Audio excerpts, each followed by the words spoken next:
আরে আমার ধর্মের নবী কি শিক্ষা দিয়েছে জানো? তোমার দুয়ারে যদি ক্ষুধার্ত ব্যক্তি আসে তাকে অন্ন দান করো। তোমার দুয়ারে যদি কোনো সাহায্যের জন্য কোনো মানুষ আসে তাকে সাহায্য প্রদান করো। কাউরি বাড়ির যদি ছাদ ফুটো হয়ে যায় তাকে তুমি ত্রিপলের ব্যবস্থা করে দিও। চিকিৎসার লেগে এলে তাকে ঔষধের ব্যবস্থা করে দিও। জিজ্ঞেস করবে না কোন জাতের কোন ধর্মের। তুমি যদি একটা বান্দার উপকার করো মহান আল্লাহ তোমার উপকার করবে। আমার ইসলাম ধর্ম মানবিকতার ধর্ম, মানুষ মানুষকে ভালোবাসা, এটাও একটা ইবাদত। তাই যেটা বলছিলাম বাপজি, তোমাদের সব সমস্যার সমাধান হয়ে যাবে। শর্ত হলো একটা, তোমাদেরকে কি হতে হবে? মুমিন হতে হবে। হ্যাঁ, কিছু কিছু ভাই বাবা হয়তো নায়ক হতে হবে, অনেক কিছু ভাবি। হ্যাঁ, মুমিন হতে হবে। এবার আমরা কেমন মুমিন আর সাহাবীরা কেমন মুমিন, উনাদের কেমন ঈমান ছিল, আমাদের কেমন ঈমান হলো। এবার যদি আপনারা চুপ করে থাকেন বাপজি, যদি মন চাই তাহলে বলবো, নইলে কিন্তু ছেড়ে দিব। হ্যাঁ, একবার যারা পিছন অবধি হাত উঠিয়ে বলেন আল্লাহু আকবার, ইয়া রাসূলুল্লাহ, জিন্দাবাদ জিন্দাবাদ জিন্দাবাদ। সোনামুখী বাপজিরা আমার। তাই এবার করলো কি, আসুন কেমন আমরা মুমিন আর তিনারা কেমন মুমিন ছিলেন।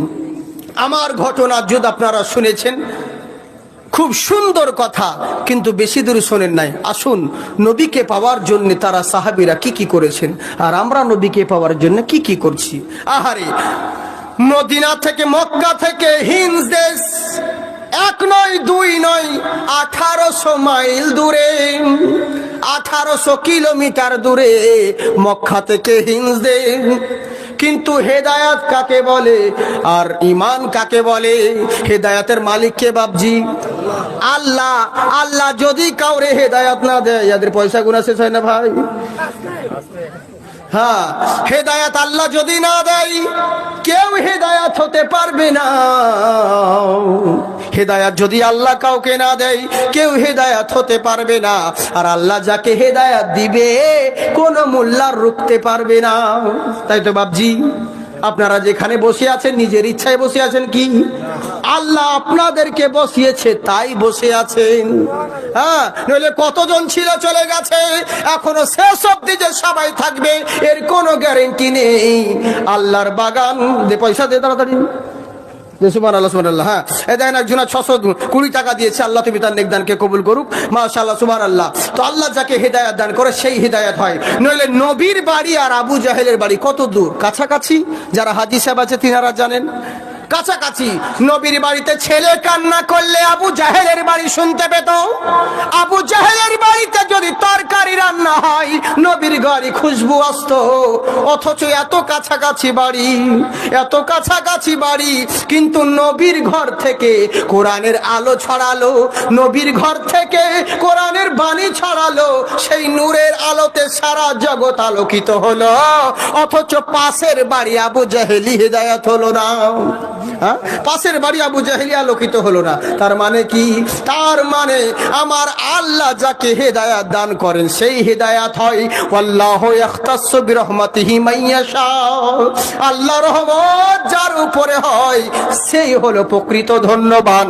আচ্ছা বলুন তো দেখি বাপজান, আপনাদেরকে বলি সোনামুখী আমার, কেমন হেদায়াত? তাই বলে এই নয় হেদায়াতের মালিক আল্লাহ। আল্লাহ যখন চাইবে তখন হেদায়াত দিবে। এখন মদ খাবো, হ্যাঁ, কতজন বলে না বেটা তখন নামাজ পড়ছে, চাচি তোমার ছেলে নামাজ কেন পড়ে না? কি করবো বেটা, ছেলে নামাজ পড়ছে না। আল্লাহ যখন হেদায়াত দিবে তখন হবে। দোয়া করো আল্লাহ যেন হেদায়াত দেয়, বুঝলেন? গাঁজা টানছে ভাবা করে, ওকে বলছে কি ব্যাপার রে, নামাজ জুম্মার দিন নামাজ তো কমসে কম পার। বললে যাব না। মৌলভী সাহেব জোরজবস্তি ধরে এনেছে ওকে, নিয়ে ওকে জোরজবস্তি। কেন নামাজ পড়বে না? প্রত্যেকদিন মসজিদের পাশে বাড়ি আর নামাজ পড়বে না মানে ধরে নিয়ে। মৌলভীর কাছে অনেক পাঞ্জারা থাকবে দেখবেন, ইমামের কাছে। ছেলেগুলো নিয়ে ওকে জোরজবস্তি ধরে এনে মসজিদে পিছন কাতারে দাঁড় করিয়েছে। দাঁড়িয়েও তো নিয়ত জানে না কি বলতে হয়। বলছে আল্লাহ আমি নামাজ পড়বো না, আমি লোকে আমায় ছাড়বে না, যা করবি কর, সব দিলাম মৌলবীর ওপরে ভর। আল্লাহু আকবার, বুঝলেন? এই হচ্ছে ব্যাপার। এখন ইচ্ছাকৃত জোরজবস্তি কোনো জিনিস হয় না। আল্লাহ হেদায়াতের মালিক, তাই বলেই নয় যে তুমি বাড়িতে বসে থাক থাকবে আর আল্লাহ তোমার ঘরে ঢুকে হেদায়াত করবে, আল্লাহর দায় পড়েনি তোমার ঘরে ঢুকে হেদায়াত করার। তবে আল্লাহ একটা অপশন দিয়েছে। কি অপশন?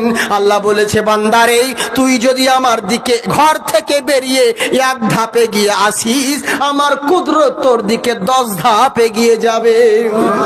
ওরে আল্লাহ যারে চাই বাঁচাতে কে মারিতে পারে, পানির ভিতর অতল সাগর হতেও আসে ফিরে। আল্লাহ তুমি জাল্লে জালালাহু, শেষ হবে না তোমার গুণগান।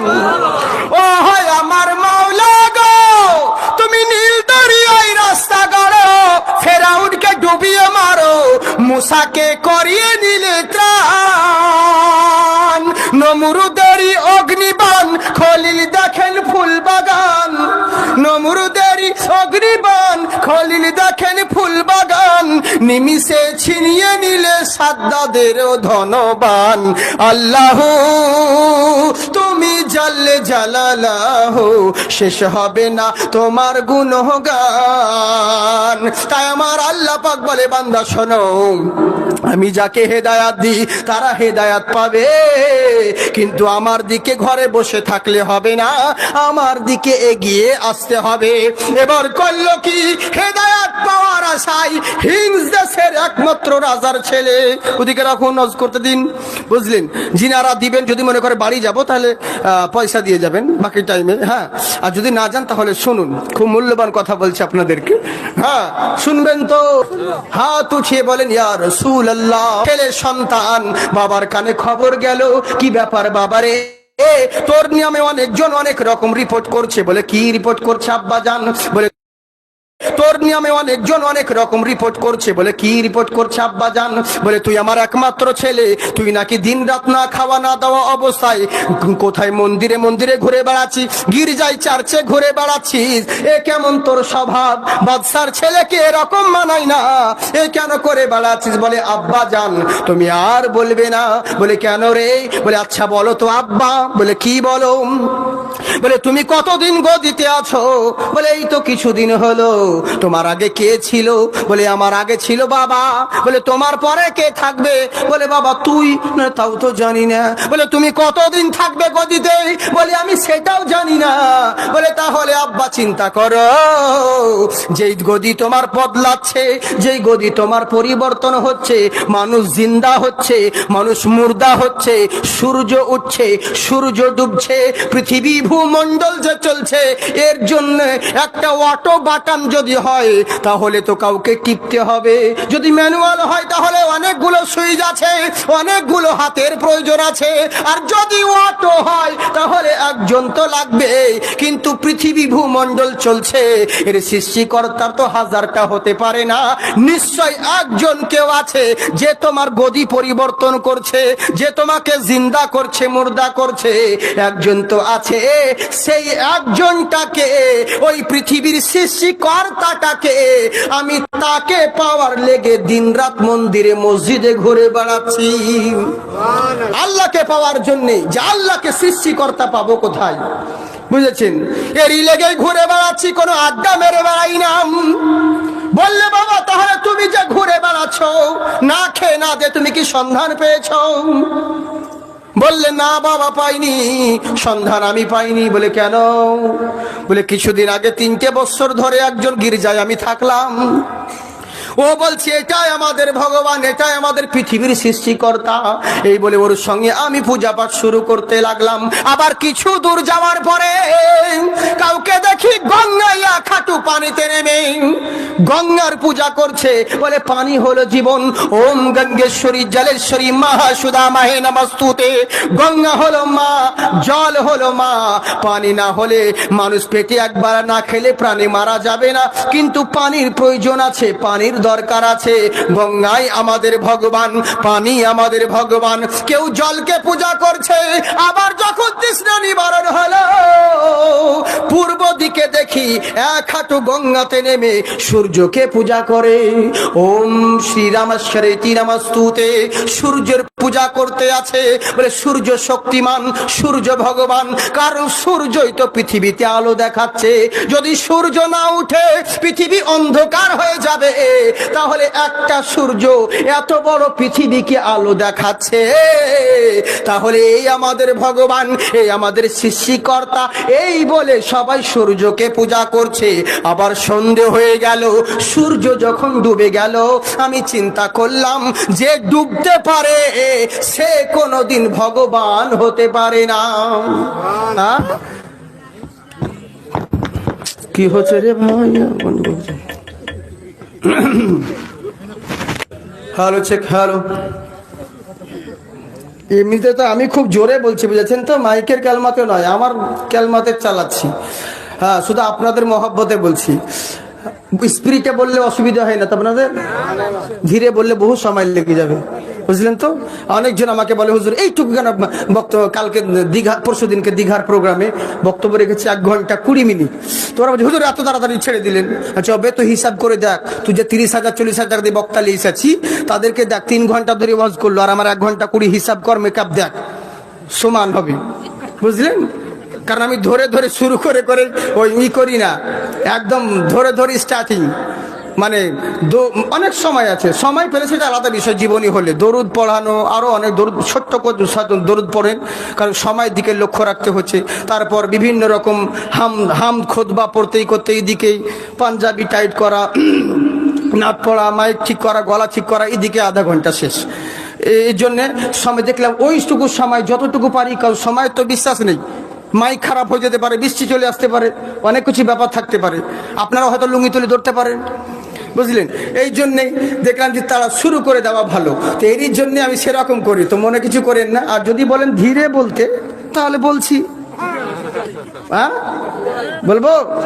মা আমিনা রাদিয়াল্লাহু তাআলা আনহা, উনি কাঁদতে ছিলেন, ছেলেকে বলছে মা, বাস 3 সেকেন্ডের কথা 3 মিনিট লাগবে, বুঝলেন। হ্যাঁ, এবার কে তাকে কিভাবে বলছি, মা আমিনা রাদিয়াল্লাহু তাআলা ছেলেকে কোলে করে নিয়ে কান্না করতে আছেন, আর বলছেন বাবা তুই চুপে যাম, বাস হয়ে গেল 3 সেকেন্ড। হ্যাঁ, তো এই হচ্ছে ব্যাপার, টাইমিং এর দিকে লক্ষ্য রাখতে হবে। আমি না তো পড়ছি, কিন্তু পুরো পড়ছি না, শর্টকাটে পড়ছি। হ্যাঁ, আমার সুন্দর, আমার অতটা আওয়াজ ভালো নেই। আমার পূর্বে মৌলানা মুখতার আলম সাহেব খুব সুন্দর আপনাদেরকে নাতো পড়ে শোনালেন, ওয়াজও করলেন। হ্যাঁ, আমি দোয়া করি আল্লাহ পাক আমার প্রত্যেক সুন্নি ওলামার জাবানে তাসির দান করেন, বলুন আল্লাহুম্মা আমিন। যাই হোক, আমি আপনাদেরকে শুধু শর্টকাট চাটনি স্বরূপ বলছি, বুঝলেন তো। তাই এবার করলো কি, ওই হযরতে সিনি চিন্তা করলেন যে ডুবতে পারে সে সৃষ্টিকর্তা হতে পারে না, এটাই তো বলছিলাম নাকি। হ্যাঁ, এবার রাত্রি বেলায় চন্দ্র উদিত হলো, বলে ও তো দিনের বেলায় ছিল, এ তো রাত্রের অন্ধকারে আলো দেখাচ্ছে, তাহলে চাঁদ আমাদের সৃষ্টিকর্তা, চন্দ্র আমাদের ভগবান। এই বলে চাঁদের পূজা করতে লাগলো। সবাই শিখছে, আমি চিন্তায় পড়ে গেলাম। কেউ বলছে সূর্য, কেউ বলছে চন্দ্র, কেউ বলছে পানি, কেউ বলছে গির্জায়, কেউ বলছে না ঠাকুর, কেউ বলছে অমুকজন। আমি তো কনফিউজ হয়ে গেছি, ওরে এতগুলো সৃষ্টিকর্তা কি করে হতে পারে? হ্যাঁ, সামান্য একটা মোদির জ্বালাতে ভারতে হলকম্প লেগে গেল, যদি আর 4-5টা থাকতো সব তো গদি ছেড়ে বাংলাদেশ পালাতো। হ্যাঁ, দেখছেন না। তাহলে পৃথিবীর যদি এরকম 1000টা যদি ওরকম হতো, তো পৃথিবীর সৃষ্টিকর্তা যদি অনেকগুলো হতো, কি অবস্থা হতো? আপনারা ইন্টারনেটে শুনেছেন আমার, বুঝেছেন। আপনারা এই গোসপুকুরের লোক বলতো আল্লাহ হে সৃষ্টিকর্তা, আজকে জালসা করবো, জাকির হোসেন আসবে, আজকে দিনটা ভালো করো, সুন্দর করো, সুন্দর করো, শুকনো করো, বৃষ্টি দিও না, আজকে রৌদ্র দাও। এক আল্লাহ যখন রোদ দিতে যেত, আর এক আল্লাহ বলতো তো আমার পাটির মাল্লায় নামাজ পড়েনি, এবার রোজাও রাখেনি, আর বৃষ্টি দিয়ে দে, জালসা শেষ করে দে, বুঝলেন। হ্যাঁ, এক আল্লাহ বলতো আজকে সন্ধ্যে 5টায় সূর্য ডুবাবো, আর এক আল্লাহ বলতো চলবে না, সবসময় খালি তুই করবি নাকি, আজকে রাত 10টায় ডুবাবো। দেশের 12টা বেজে যেত, আকৃতি পর্যন্ত কিছু থাকতো না। তাই বলছে শোনো, পৃথিবীর সৃষ্টিকর্তা হাজারটা হতে পারে না। ওম জগদ্ধত্তি মহিমা সুদামায়ে একাম্মা বিরহাম্মা দ্বিতীয় নাস্তি ওম সত্যমে বোঝাইতে। হে বৎসরা, মন দিয়ে শোনো, তোমাদেরকে বলি যেটা সেটা শোনো। পৃথিবীর সৃষ্টিকর্তা হাজারটা কেউ নয়, এরা হলো মহামানব। বাকি যতজনের পূজা পাঠ করছো ইনারা সকলেই মহান দেবতা, ইনারা সকলেই মহামানব, কেউ ছোট নয়। ইনারা সকলেই মহামানব, মহান দেবতা, মর্যাদা পুরুষোত্তম, কিন্তু সৃষ্টিকর্তা নয়। সৃষ্টিকর্তা ওম ইয়াকাম্মা বিরহাম্মা দ্বিতীয় নাস্তি, একটাই ব্রহ্মা, একটাই স্রষ্টা, পৃথিবীর সৃষ্টিকর্তা তিনি হলেন একজন, ওই আল্লাহ। ওই একটা সৃষ্টিকর্তা রয়েছে, কিন্তু উনাকে পানবো কেমন করে? আল্লাহ মেনে নিলাম একটাই আল্লাহ সৃষ্টিকর্তা, কিন্তু আল্লাহকে পাবো কেমন করে রে ভাই? ডাইরেক্ট কি আল্লাহকে পেয়ে যাব? অনেক মানুষ বলে কাউরির দরকার নেই, তুমি ডাইরেক্ট বললে পরে আল্লাহ রাজি হয়ে যাবে। আল্লাহ তোমাকে রাজি করতে চাই, তুমি শুধু রাজি হয়ে যাও। আল্লাহ বলছেন না, ইউহাক্কিমুনাকা, আগে নবীকে রাজি করো, তারপর আমি রাজি হব। হ্যাঁ, তাও বলছেন আল্লাহ, তাহলে ওটাও করব না। যদি নবীর দরকার হয় তাহলে যাব না নবীর কাছে, তোমাকে রাজি করারও প্রয়োজন নেই, শুধু তোমার ইতায়াত করতে চাই, শুধু তোমার ইতায়াত করতে চাই। কি করব? আল্লাহ বলছেন তাও হবে না। দিস ইজ দা ভ্যালিউল কোরআন, ফলো মি। তুমি কোরআন তেলাওয়াত করো, বুঝতে পারবে। আল্লাহ অনেকবার কোরআন তেলাওয়াত করলাম কিন্তু বুঝতে পারলাম না, বলে ভালো করে দেখ, কুল আতিউল্লাহ ওয়া আতিউর রাসূল, আগে রাসূলের ইতায়াত করো, তাহলে আল্লাহর ইতায়াত হবে। হ্যাঁ, বলছে তাহলে ও করব না, মানে রাসূলের কাছে যেতে চাইবে না। অনেক মানুষ হয়ে আছে এখন অ্যালার্জি প্রচুর, বুঝলেন তো। আর বাপের কথা বললে কোনো গায়ে অ্যালার্জি নেই। 500 টাকা দান করছে নূরবানু বেগম। আচ্ছা, নূরবানু বেগম দিয়েছে 500 টাকা। আল্লাহ তুমি তাদের পকেট করিও না ফাঁকা। না, নূরবানু বেগম মানে মেয়া বোন দিয়েছে, মেয়েরা দিয়েছে তো। হ্যাঁ, সুবহানাল্লাহ, ওদের পকেট লা, ওদের লক্ষ্মী ভান্ডার করিও না ফাঁকা। হ্যাঁ, খুব লুচ্ছে মা বোনেরা, হায় রে লক্ষ্মী ভান্ডার। যেখানেই যাচ্ছে গো, শুধু মেয়ে ছেলে খালি বই আপডেট করতে ব্যস্ত, শুধু বই নিয়ে। কোথায় না তো আপডেট করতে যাচ্ছি, কোথায় না তো টাকা ঢুকেছে কিনা দেখছি, কোথায় না তো আমুক যা সালার রাস্তায় বের করে দিলে গো সরকারে। হ্যাঁ, মেয়েছে মুসলিমদের মা বোনদেরকে, আরে এরাও চলে যাচ্ছে 500 টাকা, বুঝলি, ভালো করে অ্যাকাউন্টে রাখ, আরো টাকা ঢুকবে, তোর বাপ দিবে টাকা। হ্যাঁ, আরো 10,000 করে টাকা পাবে, আর যেদিনকে টাকা পেয়ে যাবে সেদিন স্বামীকে তালাক দিবে। হ্যাঁ, এই জাতি অত সহজ নয়। মা বোনেরা, আপনারা শুনেছেন, আমি প্রায় বলে থাকি, আমার মা বোন একটু যদি স্বামী স্ত্রীতে টকঝক হয়, ছেলের মা হয়ে গেছে, বুড়িয়ে গেছে, একটু সামান্য ঝগড়া হলেই তোমার সাথে সংসার করে কোনোদিন সুখ পেলু না। তো সুখ পেলি না তো আছিস কি করতে? বাঘেই চলে গেলি না? 4-5টা ছেলে মা হওয়ার পরে বলছি সুখ পেলাম না, তো পাবি কোথায়? বুঝলেন, এই হচ্ছে ব্যাপার। তো যারা কথায় কথায় এই কথা বলে, ওদের হাতে যদি ক্ষমতা থাকতো, ওরা স্বামীকে নয়, স্বামী 14 গোষ্ঠীকে পর্যন্ত তালাক দিত। হ্যাঁ, আপনার